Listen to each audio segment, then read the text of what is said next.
রাসূল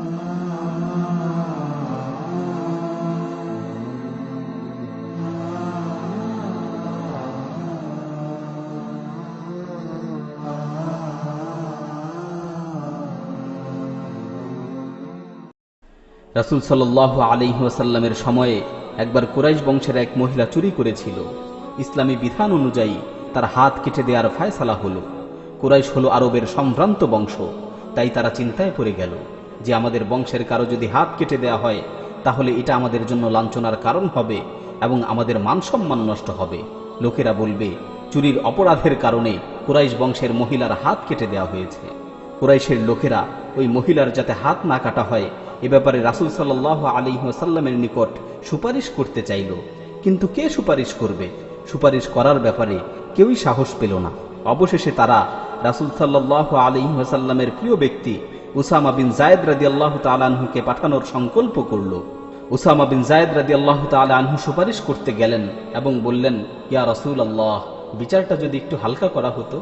এই কথা শোনার সাথে সাথেই রাসূল সাল্লাল্লাহু আলাইহি ওয়াসাল্লামের চেহারা লাল হয়ে গেল। তিনি রাগান্বিত হয়ে বলে উঠলেন, আতাশফাউ ফি হাদ্দিম মিন হুদুদিল্লাহ, তুমি কি আল্লাহর ফয়সালার ব্যাপারে, তুমি কি আল্লাহর বিধানের ব্যাপারে সুপারিশ করতে এসেছো?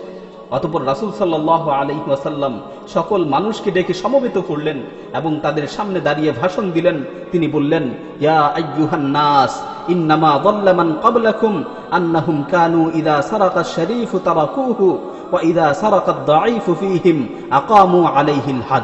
হে লোক সকল, তোমাদের পূর্ববর্তীদের পথভ্রষ্ট হওয়ার কারণ হলো যখন তাদের মাঝে সম্ভ্রান্ত ব্যক্তি চুরি করত তখন তাকে ক্ষমা করে দেয়া হতো, আর যখন কোনো দরিদ্র ব্যক্তি চুরি করত তখন তাকে শাস্তি দেয়া হতো।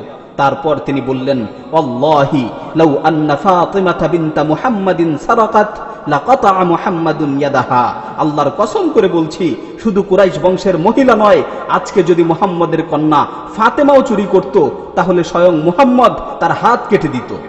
এটাই হলো রাসূল সাল্লাল্লাহু আলাইহি ওয়াসাল্লামের আদালতের বাস্তব চিত্র। এটাই হলো ইসলামের ন্যায়পরায়ণতা। ধনী গরিব সকলের জন্য একই ফয়সালা, ধনী গরিব সকলের জন্য একই বিধান। আল্লাহর বিধানের ক্ষেত্রে কোনো ধরনের সুপারিশ গ্রহণযোগ্য নয়।